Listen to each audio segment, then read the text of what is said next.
Bonsoir, bienvenue dans le journal de TV78. Nous sommes le mardi 28 décembre. Voici les titres de cette édition. Pas de couvre-feu la nuit de la Saint-Sylvestre ni de rentrée scolaire décalée, mais des nouvelles mesures qui concernent les bars et salles de concert, un délai pour la dose de rappel vaccinal réduit ou encore un renforcement du télétravail. Le gouvernement a fait ses dernières annonces ce lundi pour contrer la propagation du Covid-19. Que retenir et quelles sont les réactions? Le point à suivre.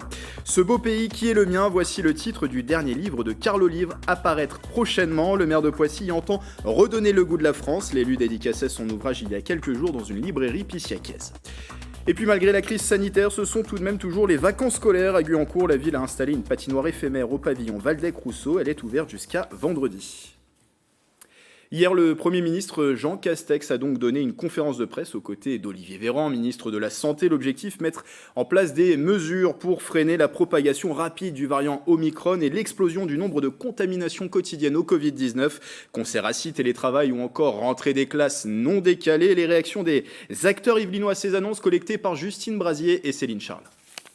La tendance sur 7 jours glissants est aujourd'hui à plus de 70 000 cas. Le taux d'incidence nationale est ainsi supérieur à 700, soit au plus haut depuis le début de la crise. Face à la flambée des contaminations en France, le gouvernement a annoncé de nouvelles mesures ce lundi 27 décembre. Plusieurs seront effectives pour 3 semaines. Boire debout sera interdit dans les bars et les restaurants. Pour les rassemblements, la jauge sera limitée à 2000 personnes en intérieur, 5000 en extérieur. Les concerts debout seront également interdits. Un nouveau coup dur pour le monde du spectacle. On respecte le pass sanitaire, on fait attention à ça, les distances, le gel. Et puis là, à nouveau, ça nous tombe dessus. Il y a l'aspect artistique, donc c'est pas évident pour un groupe d'avoir des gens qui sont assis alors qu'ils ont l'habitude de jouer debout. Et l'autre, c'est qu'on va pouvoir faire plaisir à moins de monde. Il y avait une reprise fragile, fébrile qui était... Le public revenait et là, à nouveau, c'est difficile pour nous, c'est vrai. C'est également le grand retour du télétravail. Il est de nouveau rendu obligatoire quand il est possible, 3 jours minimum par semaine. Le télétravail ne s'impose pas, il se prépare et il s'organise en fonction des situations et des contraintes de chaque entreprise. Il aurait fallu que le gouvernement se rapproche de nous pour qu'on puisse d'abord faire un retour d'expérience et leur dire ce qui marche pas, et surtout leur dire de la façon dont il faut agir pour limiter au maximum le contact dans le milieu professionnel. Parmi les mesures non retenues, la Saint-Sylvestre se fera sans couvre-feu.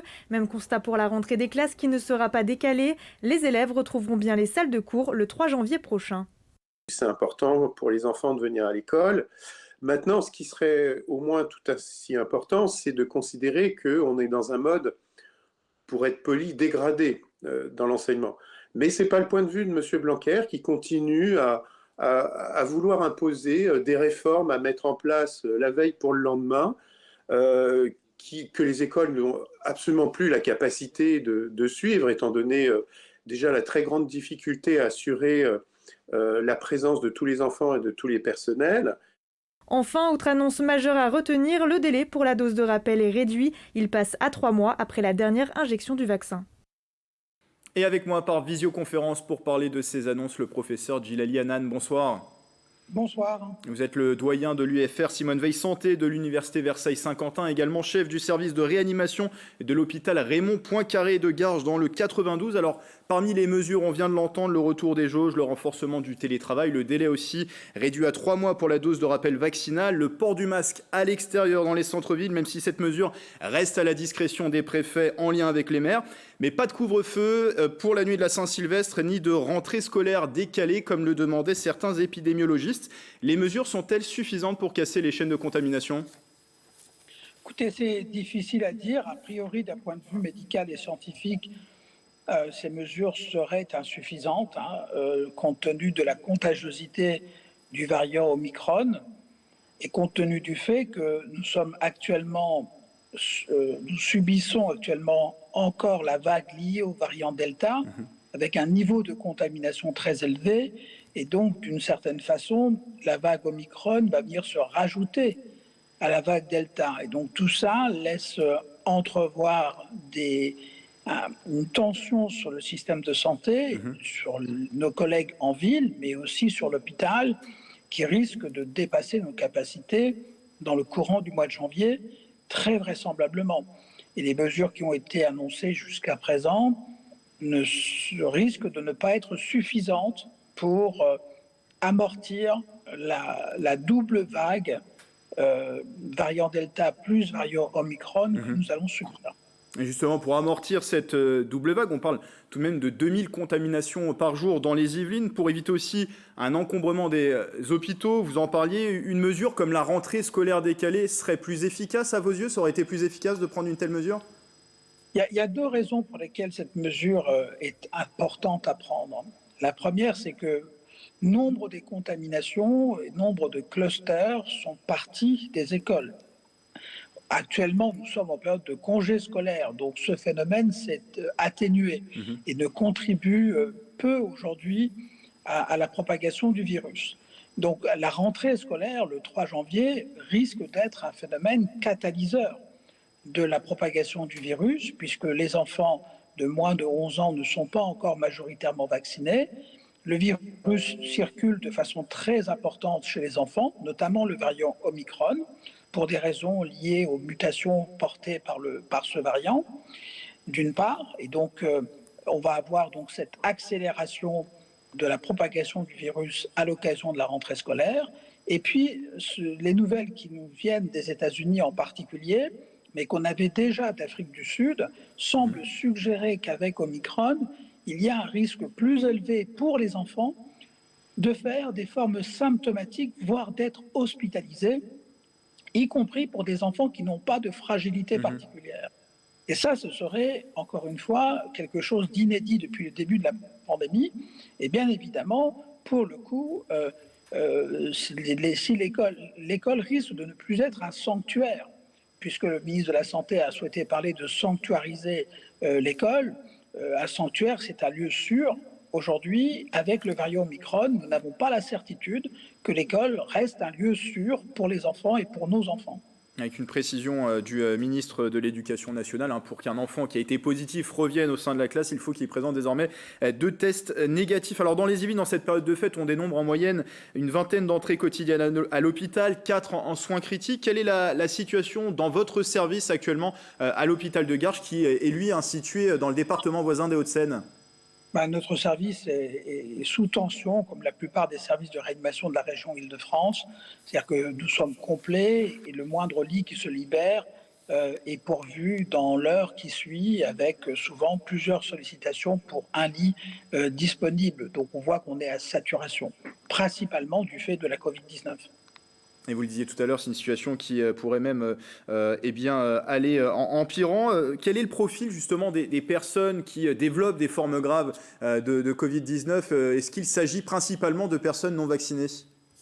Alors effectivement, les personnes non vaccinées restent indiscutablement les principales personnes à risque de faire des formes sévères et représentent les principales personnes que nous hospitalisons dans nos services. Il y a aussi malheureusement des personnes qui sont vaccinées, soit qu'elles n'ont pas encore eu leur 3e injection. On sait aujourd'hui que la vaccination complète, c'est après 3 doses. Et puis il y a des personnes qui malheureusement ont une vaccination complète, mais souffrent de maladies sous-jacentes, de cancer par exemple, ou d'autres maladies qui diminuent leur défense et qui du coup n'arrivent pas à se protéger malgré la vaccination de formes sévères. Ça veut dire que la vaccination reste un maillon essentiel, on l'a compris, dans cette lutte contre le Covid-19, mais ce n'est pas la seule solution, en tout cas, si elle n'est pas couplée avec d'autres mesures, ce que vous disiez tout à l'heure. Il faut la coupler avec d'autres mesures pour que ce soit efficace. Absolument. Ça fait partie des fondamentaux que nous avons appris depuis 2 ans. Il n'y a absolument aucune mesure qui, à elle seule, permette de mettre fin à une vague et encore moins de mettre fin à la pandémie. C'est bien un ensemble de mesures qui comprend obligatoirement la vaccination et les gestes barrières qui peuvent permettre de contrôler l'épidémie virale. Et aujourd'hui, côté gestes barrières, malheureusement, on n'est pas au niveau optimal, très clairement. Et du côté de la vaccination, on n'est qu'à 50% finalement de personnes qui sont à 3 injections. Donc là encore, on peut dire qu'on a un retard à combler en termes de vaccination et des mesures plus contraignantes à prendre en termes de gestes barrières. Merci professeur Djilaly Annane d'avoir été avec nous. Je vous en prie. Je le rappelle, doyen de l'UFR, Simone Veil-Santé, l'Université Versailles-Saint-Quentin également, chef du service de réanimation de l'hôpital Raymond Poincaré dans le 92.